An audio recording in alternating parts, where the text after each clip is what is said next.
Today, I would like to share with you my own journey through the world's food supply. And my project started with a very simple question: where does our food come from? And at the beginning, I didn't realize that question would take me to 37 countries and 5 oceans. I'm a, you see, yeah, it's okay? We got the pictures up there? There we go, good. I'm a photojournalist, and my specialty is aerial photography, and that's me under the red parachute. I first got into flying as an assignment for National Geographic. I proposed doing a story on the Central Sahara, and in the Sahara, there are no airplanes to hire or helicopters to hire, and so I had to come up with my own solution. And I hit upon flying a motorized paraglider, which is the lightest, slowest motorized aircraft in the world. This is in 1998, before the advent of drones. And this is me flying in northern Chad. And my foot-launched aircraft, it let me access areas that were really impossible to photograph before. It weighs about 100 pounds, and I can fly for about 2 hours on 10 liters of fuel. And it's kind of like a flying lawn chair. And what's really amazing as a photographer is it gives me unrestricted view, like 180 degrees horizontal and vertical.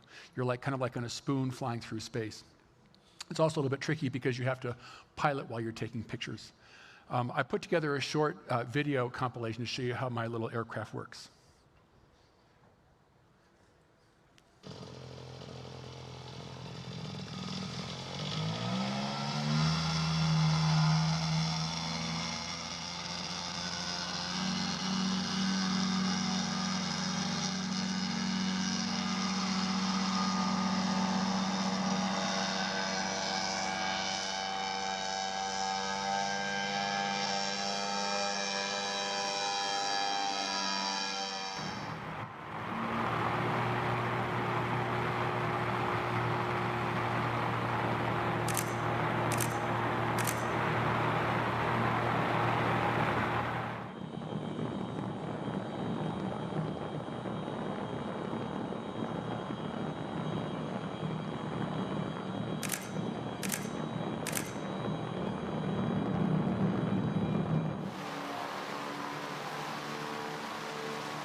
My glider let me photograph stuff out in the Sahara that really had never been seen before. This is a very rare event of 2 salt caravans passing in the middle of the desert. And I spent about a week with this caravan, and this passing of caravans only happened once when I was out there. With my glider, I was actually on the scene, typically with a motorized irregular, like a plane or a helicopter. You have to be stationed really far away on an airstrip, and you couldn't coordinate what you saw from the air with what was going on the ground. So for me, being able to show people stuff they'd never seen before, that was really exciting. And my glider was also, I used, this is about the highest I ever flew. This is over a volcanic crater in Niger. And it actually, it scared the hell out of me being this high. I took off before sunrise in the middle of the crater, and I went full throttle for about an hour before I almost ran out of gas when I took this picture. And I was really, I thought, you talk to a pro pilot, they'll tell you that altitude is your friend. Because if your motor quits, you have more time to figure out your problem. I figured I would just have more time to scream on the way back down. But I was really nervous up there, and then I realized, well, if I die, at least you take the frickin' picture. And so I started taking pictures, and it calmed me down, helped me deal with the stress. And I ended up landing safely about a half hour back in the middle of the crater. But for most of my pictures, the sweet spot in the sky is about 100 to 500 feet, where you can see the patterns of the land and the forces that have shaped it, but you can also see it on a human scale. You can see, for example, where the guys in the camel caravan are wearing sandals or shoes. And so I like that kind of like the aerial photo, but with a touch of humanity and scale to it.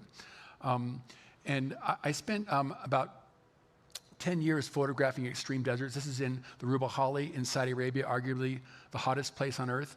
And there were like dune forms out there that are very rarely seen. To travel in remote areas like this, we needed 3 cars, one for people, one for the aircraft, and one for drums of fuel and water to give us range, because we were really in very remote areas. If we had broken down up there, we wouldn't have made it out alive.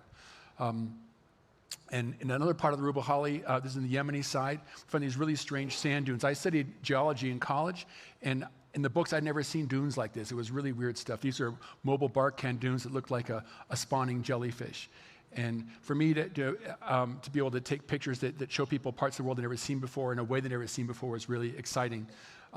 This is in Iran in the Dashi-Lut Desert, and I was the first foreigner to get permission to fly a private aircraft in Iran since the revolution. And it was a really unusual window into a place that few people have ever seen. And Iran has really extraordinary geography, and but I also had a lot of difficulties with my permissions. And I had permission to fly there, but I kept getting arrested by the Revolutionary Guards, and who were all very polite. But it was just a very rare window at a time that I don't think can easily be repeated. Most people think of deserts as being hot and dry, but they're also cold and high. This is in the Bolivian Andes, and the Salar de Uyuni is the biggest salt flat in the world. It's at 12,000 feet between different branches of the Andes. And in the springtime, the margins get flooded with salt water, and those are expedition cars out there for a sense of scale. Taking off at these altitudes was really challenging. When you fly at high altitude, the air is thinner, so you don't have as much air to hold up your wing. The engine's got less power to drive, and the propellers have less wind to push, and everything's against you. And this was nobody ever flown this motorized aircraft like mine at this altitude before. It was really the upper limits. And I also found that my aircraft was really good for photographing wildlife. These are James flamingos. It's a very rare species of flamingo that only exists in Bolivia. And this is the only lake where you find them. And they live out in the mud flats, and you couldn't photograph these animals any other way. And so after about 15 years of flying over extreme deserts, I finally ran out of sand. And I went back to National Geographic, and an editor there offered me a story about a new project they called Feeding 9 Billion, about how we're going to meet the future food demands of humanity. And at the time, the experts were predicting that we're going to have to double the global food supply by the year 2050 to meet rising demand. And part of that demand is rising population, but the bigger issue is the changing diet in the developing world. And in countries like China, Indonesia, people want more protein in their diet, but they want a diet more like what we have here in the United States or in Europe. And so the challenge was, how are we going to feed all those pigs, ducks, and chickens and still have a little bit of natural world left? Because if the animals that you have to feed for a pig, for example, you have to give them like 3 units of food for every calorie you get out of it. And so these conversion ratios are really significant when you have a huge amount of the population shifting towards a protein-rich diet. So my project, I decided to go to 3 countries. I went around the United States, which has the most industrialized food system in the world. I went to Brazil, which has the fastest growing food supply. And I went to China, which has become the world's biggest importer of food. And the first place I went was in the United States was southwest Kansas to Scott County near Garden City. And I went down there for the wheat harvest, and I met Brian Volgamore. His father is driving the lead combine in these 5 combines you see here. And Brian, since he took over the family farm with a scientific approach, they've become the biggest farm enterprise in southwest Kansas. And he approaches farming scientifically. He has a GPS in every single combine, and he knows exactly how much they harvested from every square meter of the thousands of acres that he harvests. And he's become so good at it that most of his neighbors realize that they're better off letting Brian harvest and plant the fields for them, because he can make more money out of their fields than they can. And it was really eye-opening to me to see this kind of scientific farming. I didn't grow up in a farm environment. I grew up in Los Angeles, and to think of like farmers as scientists and really innovative people, that was revolutionary to me. And in the United States, only less than 2% of the population in our country is involved in growing food, and most of us are totally disconnected from food. And I was much like that when I started this project, and I learned what I learned not from books, but actually going out and talking to farmers. Anyway, so Brian, he had a plane for going and seeing when his fields are ripe, and he let me borrow his plane one afternoon, and I was looking around and I saw these huge feedlots, and I thought, oh, that'd make a really interesting photo. So I went back the next morning, and I took off from one of the corners, one of those crop circles you see in the background. And I was flying around taking my pictures of the cows feeding in the feedlot.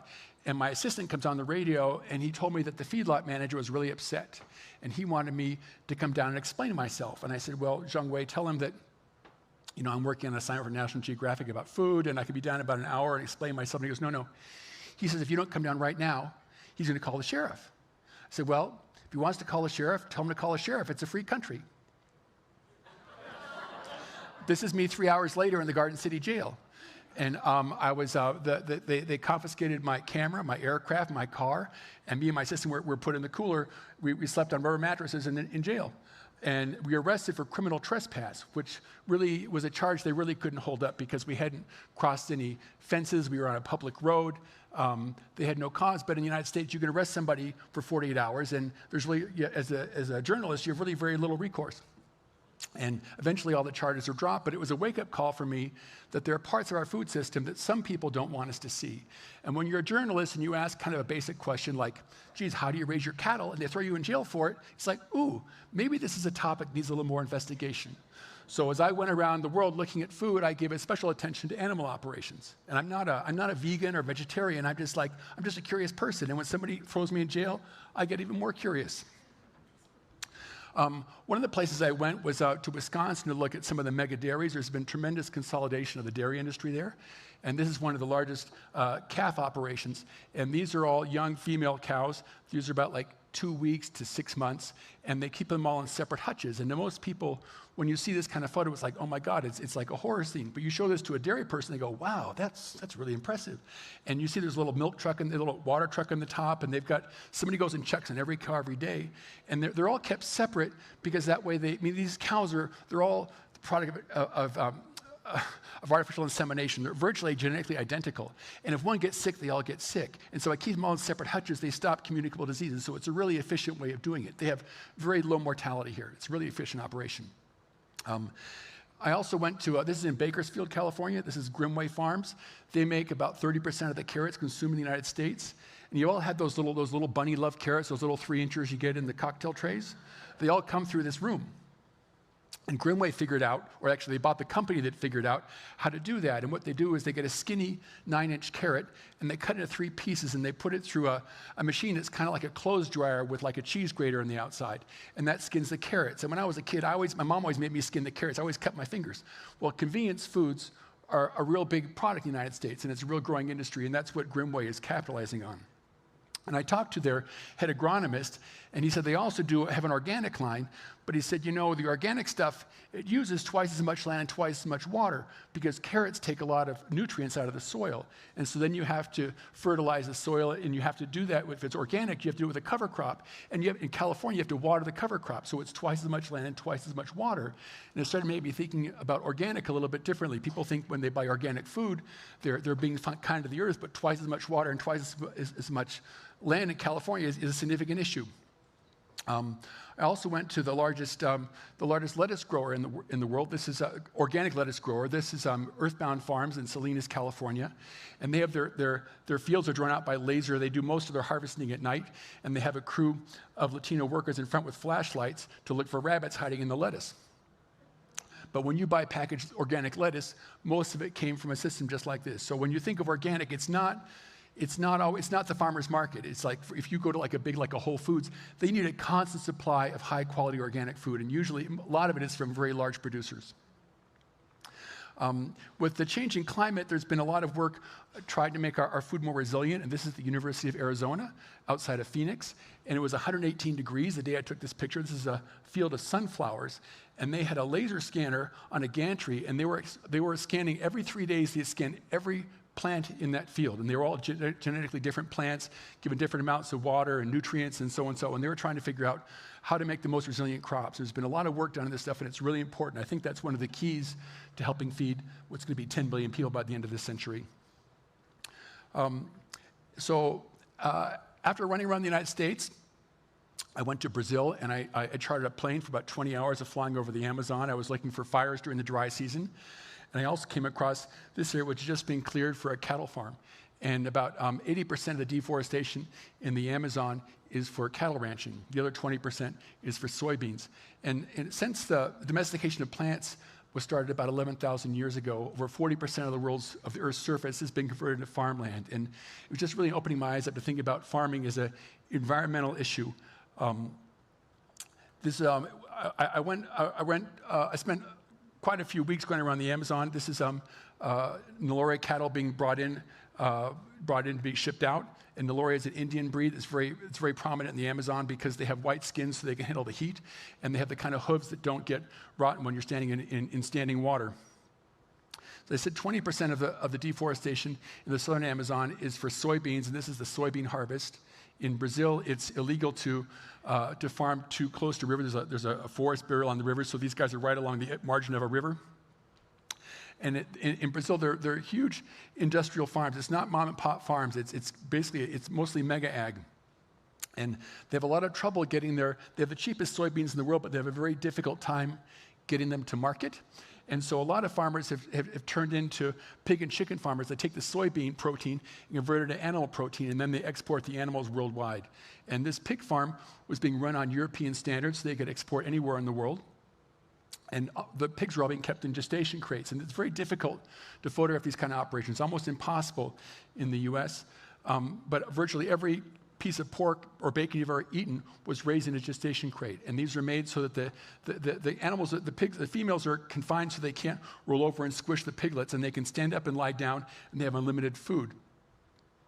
And I'm not trying to tell people what to do. I just think people should know. And I'm not telling you don't eat pork, but I love bacon.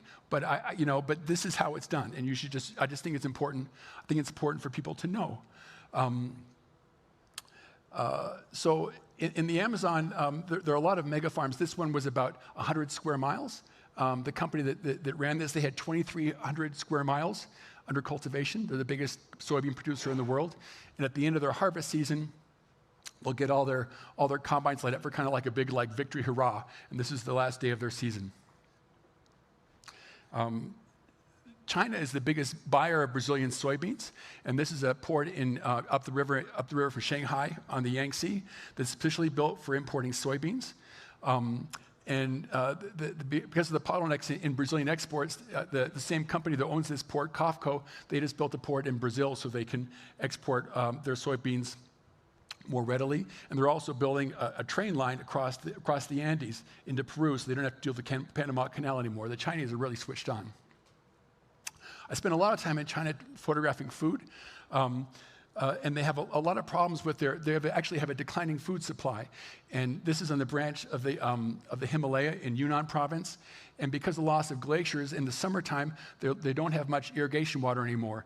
And they also have a big problem with smallholder farms. In China, the government owns all the land.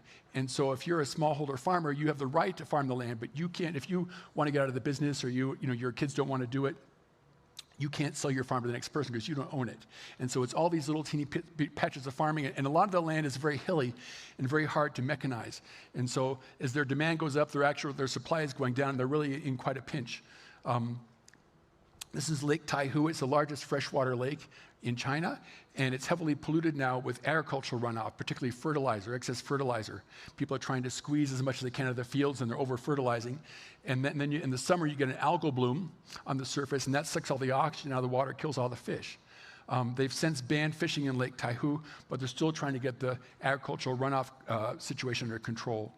And a lot of the best farmland in China is in the cities in the east, and those are mostly along rivers that are very fertile, and so when they expand the cities and build factories, they're taking out their best farmland. Not really a good approach, so that's why they're importing food from Brazil. You also see China has been moving a lot into the sea to feed their people, to get more protein. And this is a big chunk of the Chinese near-water fleet. There are about 2,000 boats, and this is the day before the season opens. They've overfished the waters so much, their coastal waters are closed for half the year. And this is the day before they open the season, so they all raise the flag, and they get in their ships that were subsidized by the government, with fuel subsidized by the government, and get ready to head out to sea to bring in fish. But because the near-water fisheries are so overfished, on the coast you see like floating cities of fish farms. And these fish farms were raising sea cucumber and abalone. And I walked around the fish farms, and I'm just a curious person asking too many questions. And I started looking at the sacks of fish food, and they're all from Peru. And I thought, ooh, that's really weird. I didn't know. And I looked up my phone. It's like, oh, Peru, the Peruvian anchoveta. It's the most abundant fishery in the world. So after I finished in China, I went to Peru. And this is the fish factory in Chimbote Harbor. Peru, the Peruvian anchoveta, 95% of the fishery is for fish meal, used for pig, chicken, and fish farm food. This is the largest fish factory. Guess who owned it? The Chinese. This is the harbor in Chimbote, and I was there when it was really stormy offshore, so all the boats were in port for a group portrait. And I started looking, so I did it after working in China, and I started looking at fisheries, and I spent about 2 years photographing the global fisheries. And this is off the coast of West Africa. This is in Mauritania, which is kind of between Morocco and Senegal. And it has one of the biggest fisheries in West Africa, but it's also under heavy pressure. And when most people think of overfishing, they think of big, dirty industrial trawlers. But the reality is quite different. There's a lot of overfishing in near water by poor mom and pop farmers. Mom and pop fishermen. And you can see here, they don't even have a harbor, and they're bringing these huge pirogues ashore, and it's really dangerous fishing. They go out for a couple days in an open boat, and all the fishing, these guys were doing purse seining, and they had no motors. These big strapping dudes were pulling the nets in ashore, and they're in a really furious struggle to bring in enough food, because in Mauritania, they used to have a lot of goats and camels, but due to past droughts, most of the camels and goats are gone, and so now they're trying to feed their families with fish. I went further up the coast to Nouadhibou on the border of Morocco, and Nouadhibou is the big fishery there is octopus, and this is when the octopus season was closed, and all the boats were in harbor for another group portrait. I like group portraits. And I also did a fair amount of work in Europe. This is in a Polish town called Sulazowa, and Sulazowa farming was developed in. Sorry, can we go back? I hit the button by accident. It's a German system that's called Waldhufendorf, which means forest hoof road. And this used to be a trail through the forest. And they gave every farming family a little strip along the side of the road. And then they were told to go and they could clear the forest and go further and farm. And after many centuries and many divisions of land for inheritance, U.S. would look kind of like braided hair. And this used to be common throughout Europe, but this is the best enduring example of it. So at the beginning of my project, I thought it'd be enough to look at the best example of each kind of food. I wanted to find the biggest cattle farm and the most interesting chicken farm. And then I realized after a while that there were a lot of different systems around the world, and each one, and many of them were equally interesting. And so I started looking at comparative agriculture. And this is sugarcane farming in Costa Rica. We all think of Costa Rica as being very eco-friendly, but they burn their cane similar to what we do in the United States in Florida. And they burn the cane because it kills all the pests, and it's easier to haul the cane with the sugar to the factory.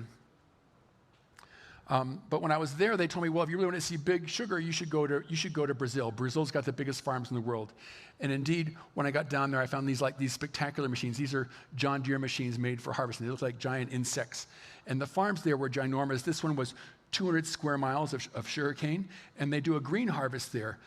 They harvest it green, and they take it to the factory, where they burn the leaves for power, put it in the national power grid, and after they squeeze all the cane out, they take the cane fiber and they burn that, and they put the ash back in the fields to fertilize it. And they were making cane for sugar, using cane for sugar, and also for ethanol to fuel their cars. And in Brazil, a large portion of the fuel is ethanol, much higher than the United States. So they're trying to cut down their gasoline consumption. So it was to me, a really environmentally sensitive operation, quite different from what I saw in the Amazon. So I was looking at statistics about sugar, and I said, well, Brazil might be the biggest exporter of sugar, but the biggest grower of sugar is India. So I went to India, and this is another mega refinery in India. But in India, they have land sealing laws, similar to China, but in India, you can't own more than 5 hectares of irrigated farmland. A hectare, again, is about 100 meters by 100 meters. They're pretty small plots. If you have non-irrigated land, you can have 10 hectares. So the sugar farmers they have a little app on their phone that would tell them that their day to come to the refinery. And so they all show up on their day, next Tuesday. So they all harvest like crazy, and they load up their neighbor's tractor, and they come there with their sugarcane. And you have this incredible sugarcane traffic jam at the factory. I also wanted to look at other commodities I wanted to look at. I wanted to look at beef, and beef is really interesting for me because it's one of the biggest producers of greenhouse gases, and they also use up a lot of water and land. I'm not anti-beef. I eat beef myself, but it's a really key product. If you're looking at the environmental impact of agriculture, cattle are a real lightning rod. This is Nelore cattle in Brazil being moved from one field to another. And the next couple of pictures are from a slaughterhouse. And if you don't want to see pictures of dead cows, you might want to close your eyes for a few minutes. But I think it's important for people to know where their food comes from. You know, beef doesn't just show up miraculously on a little foam tray with a barcode on it. It actually comes through a slaughterhouse like this. This is the JBS slaughterhouse in southern Brazil. It's the biggest in Latin America. JBS is also one of the biggest slaughterhouse operators in the United States. And this is so-called state-of-the-art slaughter. They process 240 cows an hour in this place. And it was very difficult for me to get into these places. In fact, I think if you went online, you probably would find no other pictures from inside this factory. I had a really good fixer, and it was very difficult to talk my way into it. To me, these places were fascinating. They were kind of like animal disassembly plants. And I would go in there and say, wow, 240 cows a day, how do you do that? And what do you do with the ears? And what about the hooves? And they would show me. It was really, I like going to slaughterhouses. It's really quite fascinating for me. I guess I'm a weirdo, but I like it. Anyway, so I went to Brazil, Brazil is the biggest exporter of beef in the world. But another interesting variant on cattle exports is in Australia. And this is the cattle roundup in Australia. In Australia, they have a very different system because they let the cow, because of the climate there, they have a really big, in Northern Territory, they have a really big wet season and a really big dry. And in the wet, the roads are impassable so that the farmers just stay in their houses. But in the dry, they have to go and round up the cows. And there are no predators for the cows. Like in Brazil, they have jaguars. They can't leave the cows unattended. But in Australia, you know, the kangaroos aren't attacking the cows. So it's pretty chill. And so they round them up, and these are 2,500 cows coming in for a pregnancy test. And the fields were so enormous there. One of the cattle stations was the size of Rhode Island, and they rounded up by helicopter to find the cows. And they get them all in, and then they have to separate. They have to separate the pregnant females from the unpregnant females, and the calves that are ready to be sent to a different pasture, and then the larger calves that are ready to go for export. And the ones that are ready for export, they put on the road train. They send them to the port of Darwin. And when they get to Darwin, they get vaccinated and they get put onto these really weird-looking boats. And these are specialized cattle carriers. They're kind of like a cruise ship without any windows and big air conditioners. And from Darwin, because of the geography, they're very close to Indonesia, and the market for them is halal slaughter. In Indonesia, they want to have halal slaughter. So with halal slaughter, they have to bleed the animals to death. They don't put most of the Brazilian plants, they put a bolt through their head.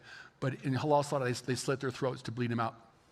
And so they want to do that in Indonesia throughout the year. And so they have this big surge in the dry season of cattle going to Indonesia. I also found it interesting to look at the American beef industry. This is in Happy, Texas. This is Cactus Feeders. They're one of the biggest cattle feed yards in the world. And it was really interesting when I talked to the manager. He explained to me that since the 1950s, with the advent of the U.S. feedlot system, they've been able to double the amount of beef produced in the United States with the same number of cows. And it's like, what? How do you do that? They said, well, they've changed the genetics. They now have bigger bodies, and they carry more weight. But also with the feedlot system, they get the cows at 1 year off grass, and they put them in a feedlot system for about 6 months, and they double their weight. So they have cows. They have the same number of cows, but they have more weight, and they live a shorter life. And so it's just faster and faster and more productive. And anyway, I found it fascinating to look at the place and how they do it. In the U.S., is the biggest beef producer in the world, but most of our production is for our own consumption. And in the U.S., I think the average male in the United States eats about 60 pounds of beef, and it's about a quarter of that in China, and it's about a 15th of that in India. This is the Tyson plant where most of the cows go from the feed yard. And I wasn't able, in Texas, there are ag-gag laws, similar to what I got arrested for in Kansas for trying to photograph over a feedlot. In Texas, it's actually illegal to fly over a feedlot. It's also legal to photograph a slaughter operation like this. You have to do it from a helicopter or be illegal. I won't say how I did that. But I just found these, in the U.S., I was never able to get into into a slaughterhouse. And I just, as a journalist, when they won't let you into a place, it makes me suspicious about what's going on. And I really bent over backwards trying to give the beef industry a fair shake and just tell their side of the story.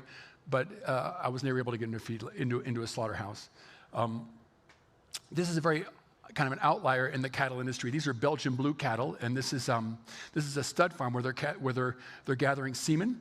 And Belgian blues have double the muscles of an ordinary cow, and they're a recessive trait. And because of that, they're very prized in Belgium, because in Belgium they have a lot of small cattle farms that are maybe 5 to 10 cows per person, per family, and so you can get a lot more beef yield. And they also find that the Belgian blues are really good for veal farms, or for dairy farms where they want to get veal, because you get a veal cow with double the muscle weight. And because they're so big, they use artificial insemination, because these big bulls could crush the cows. And then when they give birth, they used to have to use a cesarean section technique. And this cow is conscious during a cesarean section. And it was really wild. What they do is they go up and they give the cow like an anesthetic, almost like at a dentist when they numb up your gums. They give her anesthetic along her ribs, and they cut her up, and she's sitting there like chewing her cud. And they go inside and they pull the calf out. And they ask me, George, you want to put your arm inside the cow? And he's like, no, not today. But it was really amazing. I mean, I'm not saying, and they keep every year they do a different incision, inch further down. And after 8 years, the cow, she's done with her. And she's no longer giving calves. But I just found it just really fascinating, these kind of innovations, and why you have these in one country and not another. I wanted to look at the cattle industry or cattle production outside of the industrialized world. And this is in South Sudan. This is a cattle camp along the banks of the Nile. And the Dinka people have a very symbiotic relationship with their cattle. It's kind of hard to appreciate until you go there, but this was not a set-up photo. It's funny to me, I've posted this photo many times on Instagram, and it gets taken down because there's a naked child in it. And it's like, this is crazy. This is how millions of people are living, and we can't see that because it's not considered appropriate in our culture. I find that really strange. And when I was in South Sudan, I actually met the president of South Sudan, Salva Kiir, and I talked to him about these kids I saw drinking milk straight from the cow. He goes, oh, I used to do that too. That was the most sweetest milk in the world. And anyway, it's just, I just find these different systems are so separated. I just find it a fascinating story. And I also wanted to look at I find big stuff interesting. This is supposedly the biggest dairy in the world. It's called Modern Dairy. This is in China. And they had 40,000 cows in one dairy. And to do that, they had 8 of these rotary milking machines, and every cow got a ride on the rotary twice a day, got milked. And it was really wild because they got their cows. The original cows were from Australia, but the artificial insemination, the semen came from Canada, and they were feeding them alfalfa from Provo, Utah. And just the globalization of the farm economy was just astounding to me, that it's all these intertwined things that we're not really aware of. And we start putting up tariffs and stuff, it really messes up the system, makes it really difficult for farmers, because they just want to know how to build their system for the market, and the market keeps changing for them. It's really complicated. I also found it interesting to look at small-scale dairies. This is a very small dairy in Iowa, and it was an organic dairy. And they use a robotic milking machine, and most people would think like a robot milking a cow, how inhuman, but the cows actually really like it. They all have a little chip in their ear, and they go up to the robo dairy, and if they haven't been milked in about the past 4 hours, they'll let them in. It knows the configuration of their teats, it sanitizes them, attached, measures the milk, measures the quality of the milk. If there's blood, if it's got an infected teat, it sends an electric report to the farmer. He knows cow 237's got right front, infected, and so we can treat it. And it was just, and after they got out of the machine, they had this big brush like a car wash, and the cow would go up there for a back rub. And I walked through, when I went through modern dairy in China, the cows are kind of freaking out to see a person. I went through the robo dairy, and they were like, "Hi, how are you?" There was really a happy place. So it was really, I just found we have a lot of assumptions about food, and big is bad and robo is bad, and I just found it it's a lot more complicated than that. And these are really interesting stories for me to tell. I also went to Switzerland to look at the dairy industry, and up in the Alps, most of the dairy farmers I met there get about 80% of the revenue from government subsidies, and they call it agricultural services, because the Alps, if it wasn't for the agricultural services of the cows and the sheep that are grazing up there, would be forests like British Columbia or like here. And it's the government subsidizing the dairy industry that keeps it green, like you saw in Haiti. And it's in the Swiss, they have a really loving relationship with their cattle too. Look at the bells in these cows. These huge, each one had her own bell, and she had this funny little hat they tied it on her head, and they were coming down with her, singing songs to their cows. They weren't sucking the milk out of the cow like a dinka, but they really had a really, really beautiful relationship with their cattle. It was really beautiful to see. But the biggest dairy in the world is actually in India. It's the Banas dairy, and Banas is a cooperative of 500,000 mom and pop operators, and each family has maybe 5 to 10 buffalo and cows, and they milk them by hand twice a day, and then they get on their motorbike or they walk them to the Banas co-op and drop them off where it's drained and chilled, and then it goes to the factory to be pasteurized and distributed throughout India, and everybody gets a revenue share of the profit of the Banas dairy. It's a really wonderful system. The guys in artificial insemination, they got little motorbikes when the cows are ready, and they inseminate the cows, and they take the manure to the Banas gas station, and they make methane out of it. They make automobile fuel out of it. I thought, geez, why don't they have one of these in Texas? Like in the Texas Panhandle where it smells like poo, they could do it. They get a lot of fuel there, but they don't. Anyway, I just found all these systems fascinating. And this is in, and so when you go to the American supermarket, you can't choose whether you want to buy, milk from India or South Sudan or Switzerland. You get American milk, and I found it interesting to look at systems where we can choose, we have a choice, and we can think about the impacts that our food choices have on the environment. And this is the Tata coffee plantation in India. And they developed a method of agroforestry there where they grow coffee and pepper in the same plantation. And coffee is a shade plant, and it flowers. This is Robusta coffee, and it only flowers for 1 day a year. And if you look down, you see there are all the flowers out. It's a very lucky photo. I was lucky to be there on the right day. But they realized they could actually grow peppers on the shade tree. And before they send their guys with the bamboo poles to climb the trees, they have to check for tiger tracks and elephant tracks because it's also a forest and there's a lot of wildlife there. And so it's like, wow, they can grow multiple crops and preserve some wildlife. That's really a beautiful thing. The coffee began in Ethiopia, and this is one of the largest coffee drying operations in the country. And they lay it out in these racks to dry in the sunlight, and every morning they cover them up at night so they don't get dew or rain. And this is the uncovering in the morning. And then after a few days of drying, they have to get sorted by hand. And these are the ladies who do that. When you think about Ethiopian coffee, think about one of these ladies like sitting there looking at every bean that you ate, because that's what they do. That's how it gets to you. And they're looking for the flaws in the beans, and they only make $2 a day. And so when you think like, oh, is that sweatshop labor? Or are you helping a poor Ethiopian farmer make a living? And all the beans here were all brought to the factory on head loads or donkeys or on motorbikes to the factory. It's a really kind of, in a way, tribal organic kind of system. I found it really quite beautiful to see. But the market for coffee is actually dominated by Brazil. Brazil's got about a third of the global market, and the Brazilians have figured out how to grow coffee without shade.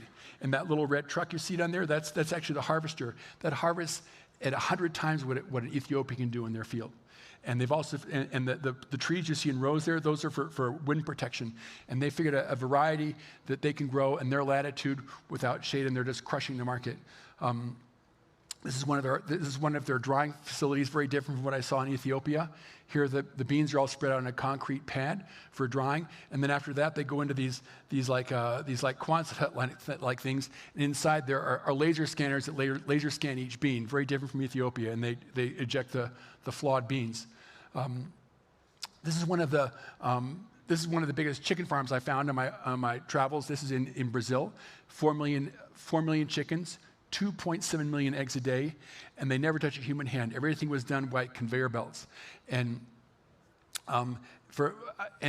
if you talk to a chicken farmer, they'll tell you like they're happy to do caged chicken or free-range chickens because they can make money out of both. They just want to know what the rules are. But they will tell you that caged chickens actually use less calories to produce an egg than a free-range chicken, because free-range chickens, they're running around and they're fighting and they're doing all the chicken stuff. And the caged chickens, I wouldn't want to be a caged chicken, but if your goal is to minimize the agricultural footprint, caged chickens are actually a pretty good way to go. I'm not making ethical decisions. It's just like these are decisions these are the externalities of the decisions that you make as to what you buy. And this is where all the eggs come into the factory for washing and packaging. And when I was working on this project, I came across this amazing statistic that in the world, if you added up the weight of all the domesticated chickens, the industrial chickens, that exceeds the weight of all the wild birds in the world. That's how far we've deformed the natural world. It's really quite crazy. And so an alternative to that was, this is an Amish country in Pennsylvania, and these are pasture-raised chickens. These chickens get to run around in the grass and pick out the insects, and they sell them for about 4 times what it costs for a commercial chicken, and they also use a lot more land. And they have to move the little hutches every day so they have fresh pasture. And so you can do that, but I mean, from an environmental standpoint, if everybody wanted to eat, pasture-raised eggs or organic food, we don't have enough land and water to do that. It's a real problem. This is the salmon harvest in Bristol Bay, Alaska, and the salmon in Bristol Bay is actually an incredible conservation success story. They've actually been able to increase the amount of salmon they're harvesting, and in a very clean environmental way. And these are the seasonal factories for harvesting. The salmon they come up to the rivers to spawn, and their Fish and Wildlife Service field monitoring the rivers to make sure enough salmon have gone up the river so they can start the fishing again. And the alternative to that is most people eat farm salmon. This is in Norway, and there are 200,000 Atlantic salmon swimming around in circles inside each one of these pens. And that little boat you see in the lower right corner, that's the feed boat. It has little pneumatic tubes that float in the water, and they shoot the food to the pens, and they go around like a sprinkler. The pens have little lights in the bottom so that they can see if all the food is being eaten by the salmon or if it's trickling down to the bottom of the ocean. And these are built in big fjords so that there's big tidal swoosh to take all the waste away. It's a very efficient operation. And since all the fish are genetically identical and exactly the same age, they fillet them all by robot.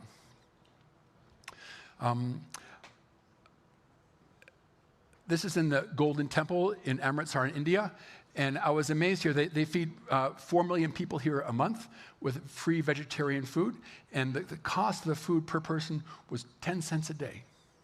And I sat down there and ate. Everybody eats together. They don't care about your religion, your gender, your caste. Everybody eats together. And it was, you sit down on the ground, you eat by hand. And it was actually, I actually like steak, but it was a wonderful meal. And it cost 10 cents, and it was free. It's a beautiful thing. And the other mass feeding system, food system I went to was in the Oktoberfest, and most people think of the Oktoberfest as people getting drunk on beer and lots of sausage. But the reality is, in Germany, the meat consumption has actually been going down voluntarily as young people become more flexitarians, and they have meatless Mondays, and they try to lower their meat consumption. And to me, that's really kind of a way forward, is to feeding. If people in the developing world are going to be able to eat more meat, then maybe we should eat a little bit less ourselves. I'm not trying to tell you what to do, but to me, that's the logical conclusion from my travels. And my goal with this project is just to help people make more informed decisions about your food, and I hope this succeeded in helping you think more about what you eat every day. Thank you.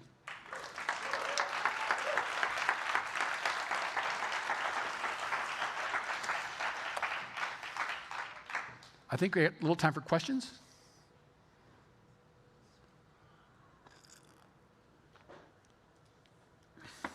Hey, George. Stephen Cavazos with Methodist Healthcare Ministries down in San Antonio. Curious to know your mindset. I'm sure you take so many photos everywhere you've traveled. I'm curious to know how you decipher which photo is the right photo to share, knowing that sometimes that photo may be difficult to digest, no pun intended, for some people that are seeing it for the first time. I don't really worry about that. I worry more about I try and get the most impactful photo, and I try not to censor myself. Kind of like being in the slaughterhouses. I don't delete pictures, and I like for the strongest photo, and I don't want to look for gratuitous gore. I like pictures that show the system, but it's really, I want to take the picture that tells the story. I also want to try and tell the story in the most kind of artful ways so that it's actually kind of pleasant to look at, even if it's a slaughterhouse. I like to think these are the prettiest slaughterhouse pictures you've seen. So I try and find that balance.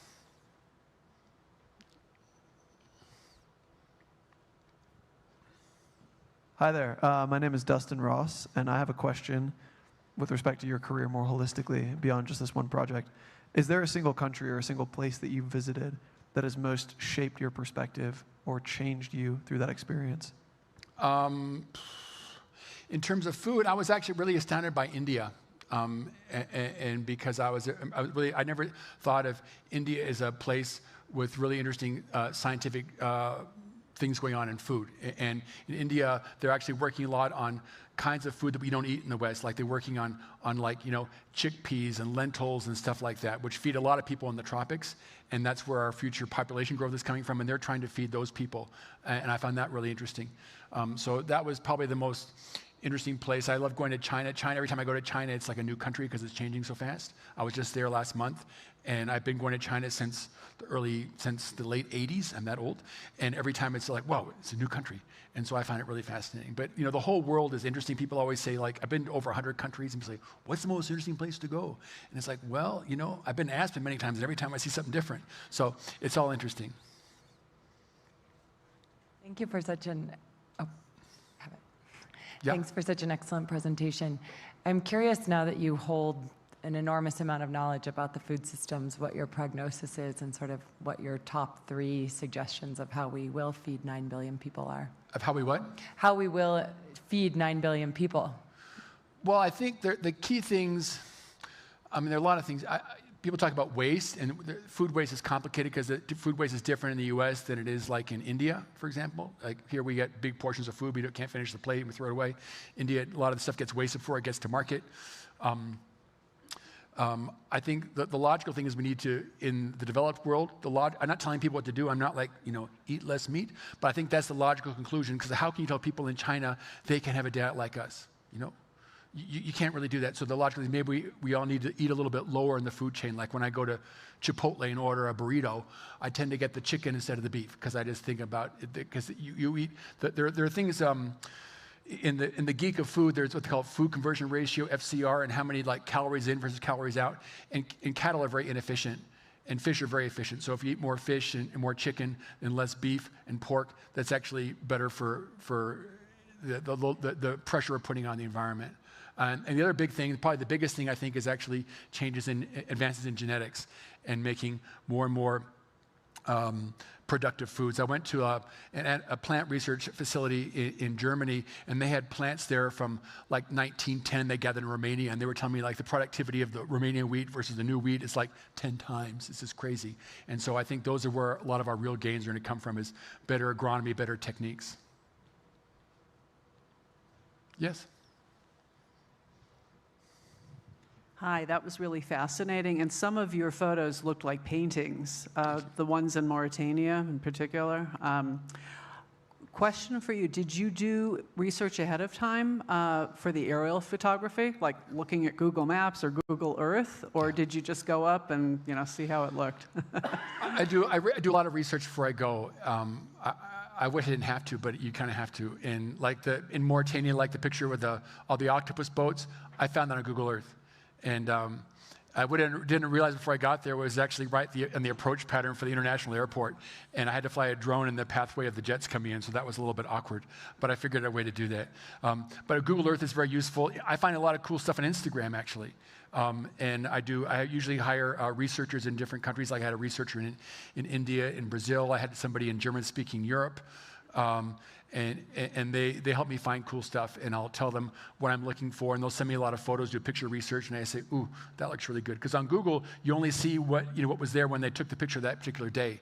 And you want to find like the pepper harvest, you're not going to get lucky and they photographed the pepper harvest that day with the satellite. It's not going to happen. So you find other sources. But and then inside the factories, you're not going to find that stuff. You're not going to find it. The satellite photo of Grimway Farms on Google Earth. So you have to talk to people. And sometimes, like I was in Salinas photographing lettuce, and they said, oh, you want to see big vegetables, you need to go to Grimway. And you find people in the field who know.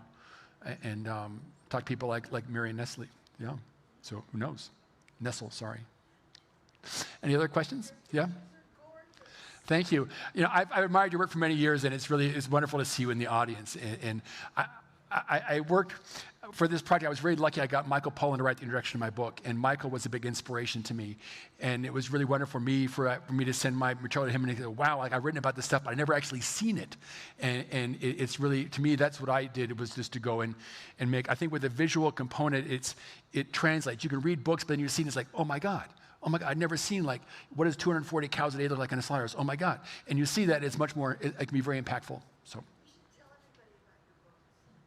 I have a new book out called Feed the Planet, and I'm doing autographed copies this afternoon if you're interested. So, yeah. Hi. Oh, sorry. So the next question that I have is thinking about your work across all these food systems and thinking about some of the conversations here at Aspen Ideas Health on the strength of social connectedness and thinking about farmers here in the US, and they have one of the highest rates of suicide per industry. As you talk to some of these farmers, thinking about farms where there's a lot more social connectedness and some where they use a lot more scientific and sometimes people removed from the system, is that a conversation that you had with them, and what insights could you share with us? I didn't really go into that, and what I have found, and I hope you take this the right way, but I found there's been, in the United States, there's been tremendous consolidation of farming. And you go to Wisconsin, there used to be, before World War II, there were like tens of thousands of dairy farms, and now there are like, a dozen mega farms. There's tremendous consolidation. And so in that system, there are going to be a lot more sellers than buyers, if you will. People love their family farms, so really, in a way, there are a lot more losers than winners. And for my project, I actually found it more interesting to go and talk to the winners, because I wanted to see how they were doing it, like what's the cutting edge of agronomy, how are they doing what they do? If you want to find out the music industry, you'd probably be more interested in talking to Taylor Swift or Bruce Springsteen than talk to somebody who didn't get a record contract. And I'm not trying to denigrate those people who were family farmers who didn't work out for them, but I wasn't looking at that. I was really looking at food from a productivity standpoint and environmental standpoint, rather than looking at the psychology. But you go through these like dying farm towns in Kansas, and it's pretty depressing. And I had a hard time finding a hotel. I had to get up at 4 in the morning to get there at sunrise. It's pretty bleak out there. And they're like food deserts. You'd be in like the middle of the wheat harvest, and you go to the market, all they have is white Wonder Bread that was made out of state. It's very strange.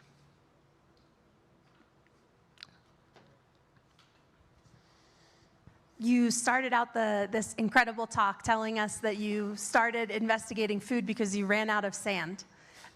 So have you run out of curiosity related to the food system? And if so, what are you curious about next? Well, I feel like with food, I worked in it pretty hard. I mean, I felt like I was Forrest Gump, and I went out for a jog, and I just kept going. It was a 6-month assignment, and I went for 10 or 11 years. And the last couple of years were my own money, so I feel like, I kind of skied the hill in food. I saw most of what I wanted to see, and I saw the best examples of the most interesting systems.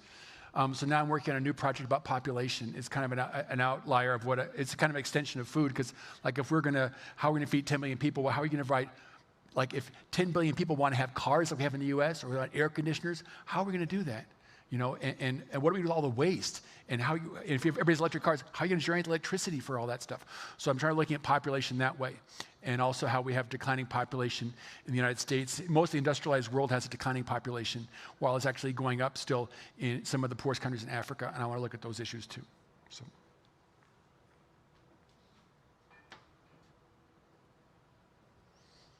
Thank you. I have a friend who's a vegetarian, except when she visits East Africa. And she says that's because she sees the animals are happy.